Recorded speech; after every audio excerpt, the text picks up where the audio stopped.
Tuhan, kategori kamu istri, dimanapun kita berada saat ini, kita percaya bahwa kita dalam keadaan yang baik, karena Tuhan Yesus kita baik dalam hidup kita. Semua kita akan naikkan setiap pujian kita. Mari kita berdoa. Bapa yang baik, terima kasih.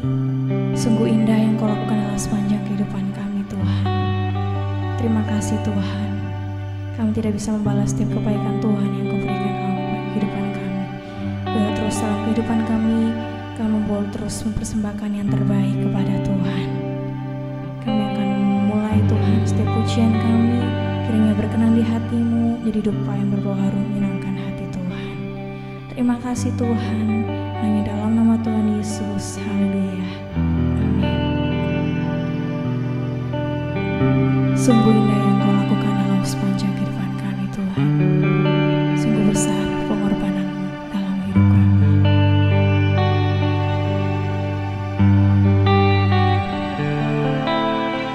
Kemanakah aku dapat pergi menjauhi roh-Mu yang suci, Kau sahabat.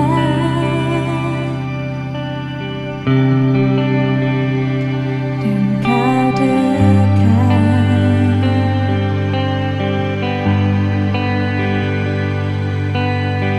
akan seluruh pengabdianku, tak bisa membalas kesetiaan-Mu, sungguh mulia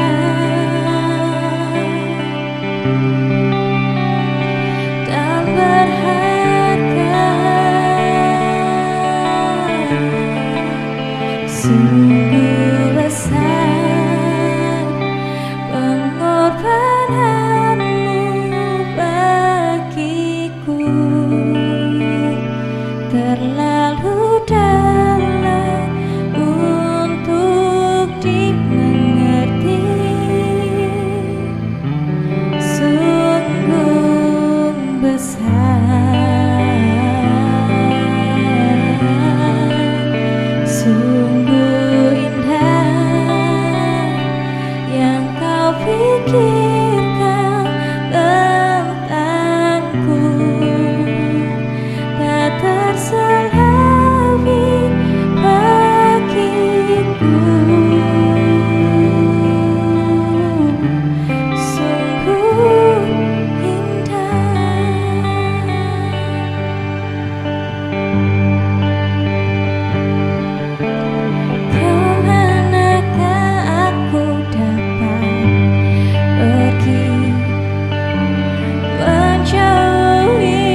selamat malam, selamat bertemu kembali oleh karena kasih dan kebaikan yang Tuhan Yesus berikan kepada kita. Di malam hari ini kita mau mendengarkan kebenaran firman Tuhan.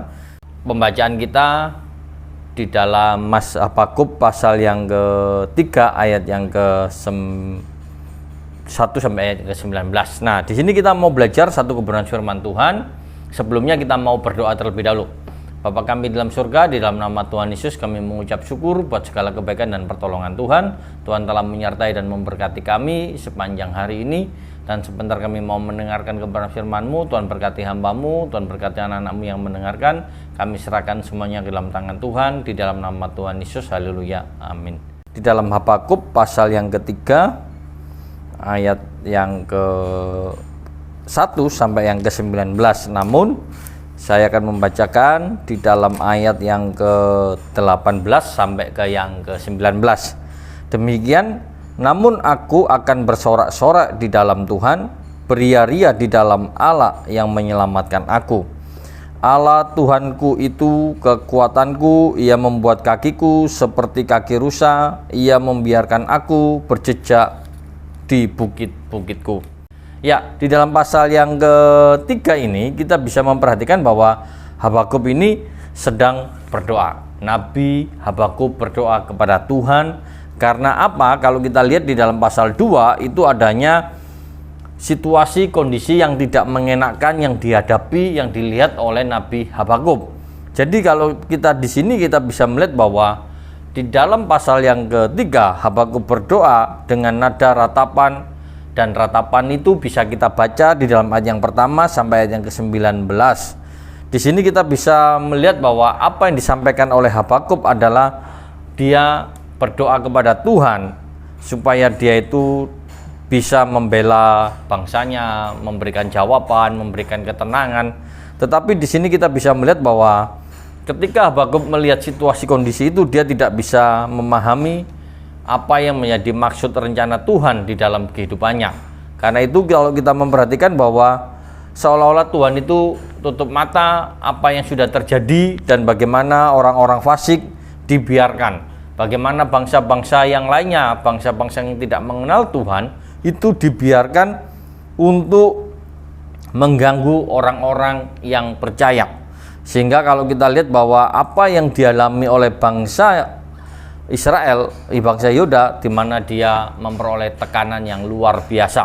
Nah, di sini kita bisa melihat bahwa apa yang dialami dan itulah yang membuat Habakuk menyadari bahwa akhir dari pergumulan Habakuk selama ini Tuhan tidak pernah membiarkan dan meninggalkan orang-orang yang memiliki hidup kebenaran yang taat kepada Tuhan. Dengan kata lain bahwa Tuhan tidak membiarkan orang yang hidup di dalam Allah, hidup benar di hadapan Tuhan, ternyata tidak dibiarkan oleh Tuhan sampai tertindas. Jadi kalau kita renungkan pembacaan firman Tuhan pada malam hari ini, kita bisa melihat bahwa Habakuk adalah seorang nabi yang tidak terpengaruh oleh situasi dan kondisi. Ketika dia diperhadapkan dengan masa-masa yang sulit, masa-masa yang membuat bangsa Yehuda harus mengalami kegelapan yang melingkupi bangsanya, Habakuk tidak membiarkan dirinya larut dalam kepedihan yang berkepanjangan. Di sini kita sebagai anak-anak Tuhan boleh merenungkan apa yang dialami oleh Habakuk itu boleh menjadi satu pembelajaran di dalam hidup kita bahwa kita boleh menghadapi berbagai macam persoalan di dalam pergumulan, namun janganlah kita ikut arus di dalam pergumulan tersebut sehingga kita lupa akan masa depan kita lupa akan Tuhan yang memiliki pertolongan, Tuhan yang sanggup menolong dalam kehidupan kita. Kalau kita renungkan sejenak bahwa di dalam Tuhan selalu ada masa depan dan harapan. Harapan yang penuh dengan masa depan yang indah itu akan diberikan oleh Tuhan di dalam kehidupan kita. Meskipun menuju kepada keindahan tersebut itu ada tantangan, ada harga yang harus dibayar. Kalau kita lihat bahwa apa yang kita renungkan sejenak di dalam doa Habakuk, seolah-olah pertolongan Tuhan itu lambat. karena tidak bisa menolong dengan cepat. Saatnya janji Tuhan itu yang sering kali kita ungkapkan, yang kita katakan adalah iya dan amin. Tetapi kalau kita lihat bahwa apa yang dialami oleh Habakuk adalah satu penglihatan yang dimana dia harus menanti yang cukup panjang, menanti apa yang harus dihadapi. Kalau kita membaca di dalam Habakuk pasal yang kedua ayat yang ketiga dikatakan demikian, sebab penglihatan itu masih menanti saatnya, tetapi ia bersegera menuju kesudahannya dengan tidak menipu. Apabila berlambat-lambat, nantikanlah itu, sebab itu sungguh-sungguh akan datang dan tidak akan bertangguh. Jadi kalau kita lihat satu hal yang kita renungkan bahwa Tuhan tidak pernah menolong kita terlambat. Apa yang menjadi penglihatan Nabi Habakuk adalah satu peringatan, satu tanda bahwa itulah yang Tuhan berikan, dan kita disuruh nanti bahwa akan segera datang pertolongan Tuhan. Tidak selamanya orang jahat itu berada di dalam kehidupan kita terus mengganggu. Tidak selamanya orang jahat itu di atas angin. Pada saatnya mereka pun akan menuai akibatnya. Sebab barang siapa yang menabur dalam daging, ia akan menuai dalam kebinasaan. Tetapi yang menabur dalam roh, ia akan hidup yang kekal dari roh tersebut. Di dalam Galatia pasal yang ke-6 ayat yang ke-8. Jadi kalau kita boleh merenungkan sejenak, apa yang dialami oleh Habakuk adalah hal yang sangat luar biasa. Kita sebagai anak Tuhan boleh belajar ketika situasi kondisi yang tidak mengenakan, kita boleh tetap hidup di dalam ketetapan hati, hidup di dalam kebenaran firman Tuhan. Ketika kalau kita lihat bahwa apa yang dialami atau doa Habakuk yang begitu panjang disampaikan kepada Tuhan, namun kita bisa melihat bahwa semua pergumulannya, semua unek-uneknya disampaikan kepada Tuhan. Dan di akhir doanya dia mengatakan bahwa namun aku bersorak-sorak di dalam Tuhan. Adanya satu kekuatan yang baru di dalam hidup Habakuk supaya dia tidak terbawa oleh suasana. Karena kalau kita membaca di dalam ayat yang ke-17, ini adalah semua pengharapan yang diandalkan oleh manusia ternyata tidak dapat bisa menolong. Kalau kita membaca, sekalipun pohon ara tidak berbunga, pohon anggur tidak berbuah, hasil pohon zaitun mengecewakan, sekalipun ladang-ladang tidak menghasilkan bahan makanan, kambing domba terhalau dari kurungan, dan tidak ada lembu sapi dalam kandang. Ini adalah semua ungkapan-ungkapan yang disampaikan Habakuk di dalam doanya. Apa yang diharapkan tentang ternak adalah satu kebanggaan pada zaman itu, di mana orang kaya itu dihitung dari hasil ternaknya. Namun di sini kita bisa melihat itu terjadi dan dialami oleh Habakuk, dan Habakuk tidak menjadi sedih, tidak menjadi kecewa ketika dia tidak memiliki pengharapan secara manusia, karena pengharapannya ada di dalam tangan Tuhan. Oleh karena itu kalau kita renungan sejenak, Habakuk memiliki ketetapan hati di dalam hidupnya, tetap mengarahkan pandangan kepada Tuhan. Dia tidak lagi memandang kepada harapan-harapan yang dia banggakan. Seringkali kita membanggakan apa yang kita miliki. Kita memiliki kelebihan yang ada di rumah kita banggakan kemampuan, apa yang menjadi kekayaan kita. Terkadang itu yang menjadi harapan kita. Itulah yang menjadi ketetapan hati kita bahwa kita memiliki sandaran. Tetapi di sini kita lihat bahwa Habakuk memiliki ketetapan hati untuk mengarahkan pandangannya kepada Tuhan dan tidak mempercayai janji-janji atau harapan manusia. Karena dia percaya bahwa ketika dia mempunyai pandangan pengharapan kepada Allah, dia mempercayai janji di dalam firman Tuhan. Seringkali kita ini kurang percaya terhadap firman Tuhan. Kita mendengar firman Tuhan, namun terkadang kita belum berani mengakui, mengimani itu terjadi di dalam hidup kita. Kalau kita lihat, bukan perkara yang mudah untuk kita ini mempercayai kebenaran firman Tuhan. Dibutuhkan iman dan penyerahan diri yang penuh. Karena Habakuk adalah nabi yang benar-benar menyerahkan kehidupannya sepenuhnya ke dalam tangan Tuhan. Sehingga di situ kita bisa melihat bahwa dengan iman, Habakuk dengan sungguh-sungguh mampu melihat jauh ke depan, melampaui realitas dan kemustahilan yang ada. Di sini kita bisa melihat apa yang disampaikan oleh Habakuk di dalam ayat yang ke-7 adalah satu ungkapan yang menjadikan kita harapan secara manusia. Ketika kita memiliki kambing domba ada di kandang, kita bangga. Kalau kita lihat apa yang dikatakan bahwa sekalipun pohon zaitun itu menghasilkan, pasti kita senang. Tetapi ketika kita tidak menghasilkan buah, itu menjadi satu masalah. Nah, ketika saya bertemu dengan saudara adik dari istri saya, menceritakan bahwa di kampungnya lagi ngetren buah coklat lagi naik harganya. Nah, adik istri saya itu punya kebun coklat di samping rumah yang nggak begitu banyak. Tetapi hasilnya dia menghasilkan buah coklat itu hampir ada setiap hari di pohon itu ada hasilkan. Lalu dijemur, dikeringkan, lalu dijual per kilo pertama 30, nggak lama 50. Ternyata naik dan menjadi hasilnya sangat luar biasa sehingga bisa dibelikan kursi di dalam rumah. Nah, hasil dari pohon yang nggak begitu banyak bisa membelikan sofa untuk rumah.